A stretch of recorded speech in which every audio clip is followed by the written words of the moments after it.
Expected, So, yes. so we promoted you on the program today. We had a lot of flyers out, and the headline of sort was saying Kenya K. Stevens, a woman with two husbands and one boyfriend. I just Yes. want to make sure that that is correct. That is a correct headline, correct? That's incorrect. I have two husbands and more than one boyfriend. I have many partners. Oh, so it's incorrect. You have more than one boyfriend. Boyfriend. I have two husbands, yes, who live in my house. That's been for a very long time, almost 2 years. Both have lived here. But I also have many partners outside the home as well. Why? Oh, because I love humans, because I'm a natural woman. I love attention. I love affection. I love touch. I love to connect. I love to do the things that I like to do, and I don't like to force men to do them. So if one man doesn't want to do something, I want to go skiing. My husband doesn't like to go skiing. I have someone to go skiing with. My husband doesn't want to play chess. I have someone to play chess with. All of these relationships don't necessarily have to be sexual, but most are sensual and many are sexual. But yes, I do it because I'm a natural human, and this is how a natural human might behave if it weren't for societal rules and norms that have taught us otherwise. Right. What is the correct terminology for a female? Because I know about monogamy, I know about polygamy, right? What is the correct terminology for a woman having more than one husbands and multiple partners?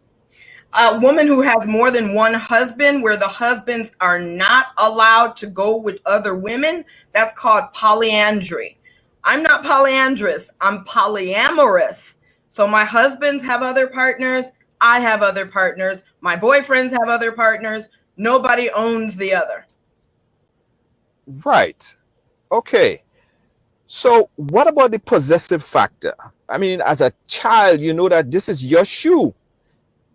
Don't wear your brother's shoe, right? So we all learned a sense of possessiveness. Yes. Did you say we all learned it? Because that is the fact of the matter. We all learned a sense of possessiveness. We were all born with an ego, with an anima, with a higher self, but that ego was trained. If we grew up in any Western civilization, post-colonialism, we learned possessiveness. This was not something that's innate for humans, just to be possessive. So you in your consciousness, your husbands could have other women Yes, happily so. happily. You Yeah, said I want my husband to have many women because why? because Kenya, why? Why? that shows how powerful this person is as a human. They're a healer. They can connect with many women. They're taking care of my sisters. They're taking care of many children. Now the whole community is taken care of instead of just this household, the rest of y'all is divorced. The rest of y'all don't have any father at home. 83% of African American children are living in a single family home. This is not what I want for my sisters. It's not what I want for my children, for their children. So what I'm doing and I feel would be a great thing for many more people to do so we can all be taken care of. So you are fine with your husband sleeping with other women and then coming back home to you. That is okay. That is fine. No, And I'm not fine with that. I don't want my husband to just sleep with other women and then come back home. I would like for my husband to actually have quality relationships, life partnerships with other women that are full of respect and honor, and then be coming back home and bringing her and let us all commune. That's what I desire. what's the difference? What's the difference with that terminology and polygamous? Polygamy means that my husband would be allowed to have many women, but I'm not allowed to have other men.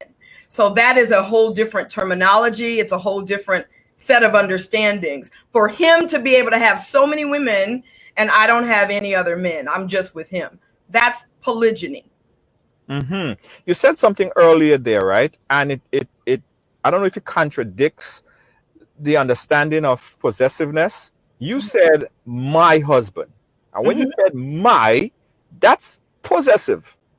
It's a possessive word. The entire English language is based on, it's a language of war. It's a language of possession. It's a language of the ego. So I wrote an entire book about how to get out of that usage of it. But when I say my husband's girlfriend could also say he's my boyfriend, or So somebody else could say it's my husband. You don't own him. I don't own him. So that my doesn't mean only mine. Right. Okay. So he's everybody's husband. If he wants to be, if they want him, I mean, they have to mutually agree.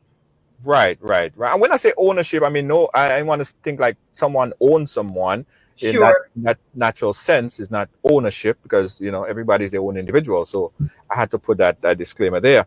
So the fact about it in the understanding in your consciousness is that lifestyle allows you to have multiple husbands and boyfriends, and they are okay to have legitimately other significant, fruitful, loving relationships. Yes, now you're talking. It's not about going to sleep with other women. It's about formulating fruitful, long-term relationships with humans. Right. And you said bring them back here. Sure. One just left my house, just took her to the airport. I mean, she was here for a week. There's a woman who's live here near us. I mean, we all are getting along like a community. And that's the purpose of RG. Is it same to do like an RG kind of is not? It depends. My husbands are very heterosexual. Right. So they're not men who like sleep in the same bed. Like, you know, we don't do that type of energy together. However, if people choose that, I think that would be great. I mean, how fun. But the idea here is not all of these people coming together to sleep together. The idea is having all this network of relationships, a network of love. I'm with him, he's also with her. She's with him, he's also with me. That makes a circle. That makes a network of love. Right. And when time for, you know, intimacy, you know, men and women, you know, they want their own time. They want their own special time. I want to have my intimate time with you. How do you coordinate with your husbands? Who get which time? Who sleep which night?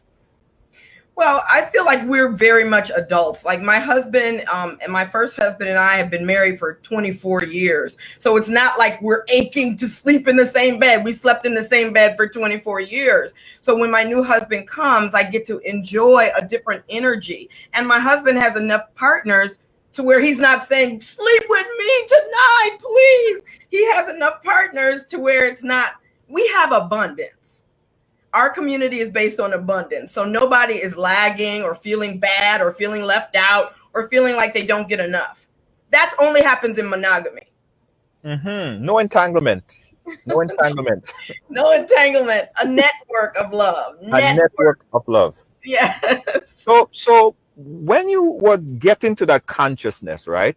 And did your husband bring that idea to you, or you got to that consciousness all on your own? Well, this is the funniest story, because when I was just having my children and I was a younger woman in my 20s, I got married when I was 21. About 4 years into the marriage, I started having feelings for another man. Like I hugged him one night. We were at like a gathering and I hugged this man and I had a full blast orgasm in my whole body. And from that moment, I really loved him, but I never had sex with him. I never even told him, but I started to have dreams about him, right?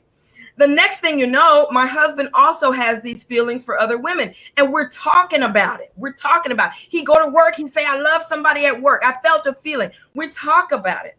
And then so over the years, maybe after 10 or 11 or 12 years of talking about it, we decided, you know what? Why are we going to live in the way of this Eurocentric Western culture? This is not even our culture. So we decided to start to craft our open marriage, and we wrote it out and we made up things to help us to slowly go into open marriage together. And you both mutually agreed that mutually you guys could have sex with other people and I wouldn't feel no way about it. Did you have guidelines as to if you could have sex with a person with prophylactic or not, or did all those things come into conversation? Well, the first thing that came is that it wasn't that we were mutually agreeing to have sex with other people. That's swinging. We mutually agreed that we could have relationships with other humans because we were two individual humans. But relationship lead to other things. Maybe sometimes. Yeah. All of my relationships don't necessarily have to lead to sex, but sex is important to me. I love sex, but that doesn't mean that every relationship I formulate is about sex. But sometimes I talk to married people and they're not allowed to have any relationship with any man outside of the relationship. And you or a man may not be able to be with any friend or female friend. So that is very limiting. And what we did was expand those borders so that we could accomplish more as humans and have more loving relationships. Lenora is asking, are you addicted to sex or men?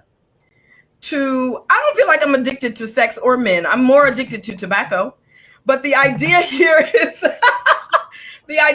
that all humans are vicarious. Humans need touch to survive. So they did a study on monkeys and they put the monkeys into cages without other monkeys. Those monkeys went crazy. They put the monkeys into cage with just one other monkey. Those monkeys went less crazy, but in a community where all the monkeys could touch each other and they could rub each other's hair and pick bugs out of each other's hair and be together, then you have thriving, vital, healthy monkeys.